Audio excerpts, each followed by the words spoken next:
मतदान को लेकर के तैयारियां पूरी है। सुरक्षित माहौल में पूरी जो इलेक्शन कमीशन ऑफ इंडिया के डायरेक्शंस के अनुरूप ईवीएम को सुरक्षा मेंटेन कराया गया है। जो ये काउंटिंग सेंटर है यहाँ पे 3 लेयर में सुरक्षा रखा गया है। जो जहाँ पे स्ट्रांग रूम है वहाँ पे सीएपीएफ का बल है, बाहरी की परिधि में बीएसएफ का है। 2025 बिहार विधानसभा चुनाव संपन्न होने के बाद 2 चरणों में चुनाव हुआ और पहले चरण में 65% वोटिंग किए गए तो वहीं दूसरे चरण में 70% वोटिंग किए गए और 14 नवंबर यानी कि कल रिजल्ट जारी होना है और हम लोग पटना जिले में हैं और यहाँ के सभी विधानसभा क्षेत्रों के ईवीएम मशीन और वीवीपैट एएन कॉलेज में रखा गया है। आप तस्वीर के माध्यम से देख सकते हैं कि कल रिजल्ट की तैयारियां पूरी जोरों शोरों से की जा रही है और इस पूरे मामले पर Patna DM doctor Tyagarajan SM का क्या कुछ कहना है हम लोग सुनते हैं। मतदान को लेकर के तैयारियां पूरी है। सुरक्षित माहौल में पूरी जो इलेक्शन कमीशन ऑफ इंडिया के डायरेक्शंस के अनुरूप ईवीएम को सुरक्षा मेंटेन कराया गया है।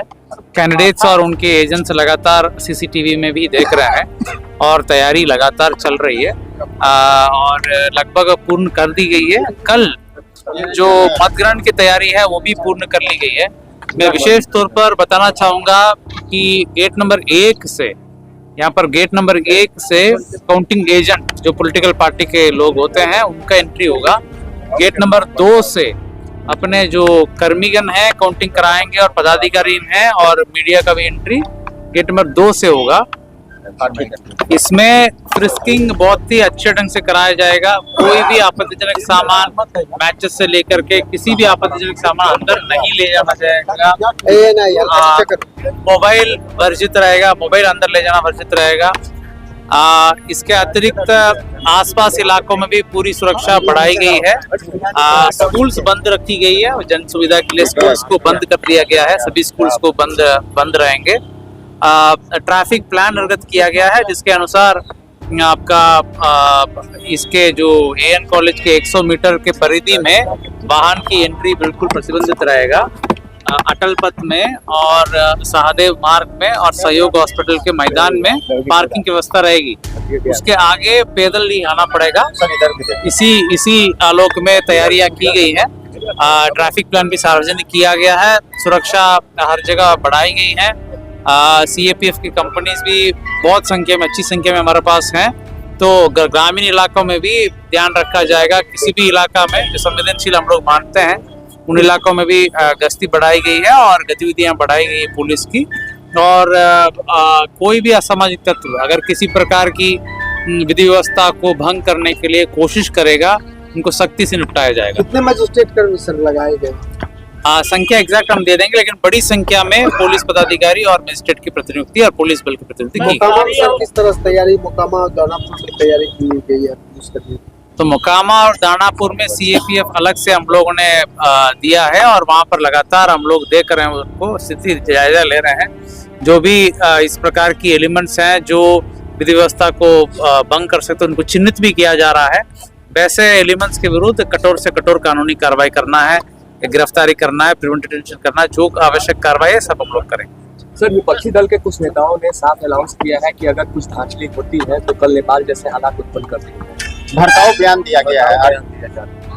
देखिए, बयान क्या है मुझे देखना पड़ेगा, लेकिन हम लोग पूरी तरह पारदर्शिता के साथ इलेक्शन कमीशन के गाइडलाइंस के अनुसार काम करेंगे। सभी प्रकार के जुलूस सर बंद रहेंगे?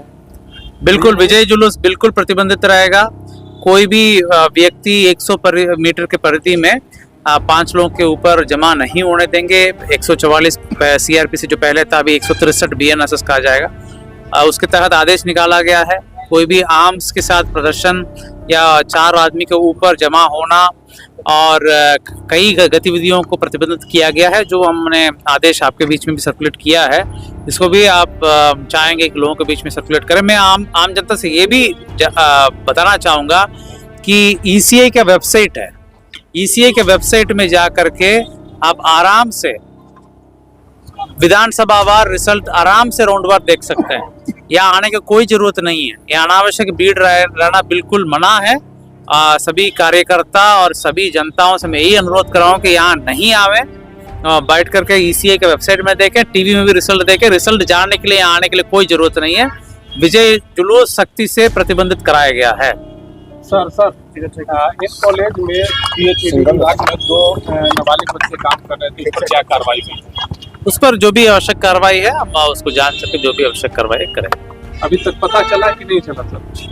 जानकारी आप पूरा मामला को प्रकाश में लाए हैं, तो जो भी मटेरियल आप दे दीजिएगा, उसको जो भी आवश्यक कार्रवाई है क्योंकि 2 बच्चे हैं, दे दीजिए, मटेरियल दे दीजिएगा। वो नाबालिग थे, पीएचडी विभाग में काम कर रहे थे। मटेरियल हमको दे दीजिएगा, उसको हम देख लें। जो ये काउंटिंग सेंटर है, यहाँ पे 3 लेयर में सुरक्षा रखा गया है। जो जहाँ पे स्ट्रांग रूम है वहाँ पे सीएपीएफ का बल है, बाहरी की परिधि में बीएसएफ का है, और उसके बाहर जो एरिया है उसमें जिला बल को लगाया गया है। जिला बल में भारी संख्या में यहाँ पर सशस्त्र बल भी लगाए गए हैं और लाठी पार्टी भी लगाया गया है। इसके अतिरिक्त ट्रैफिक को सुगम बनाए रखने हेतु यहाँ पे ट्रैफिक की व्यवस्था की गई है।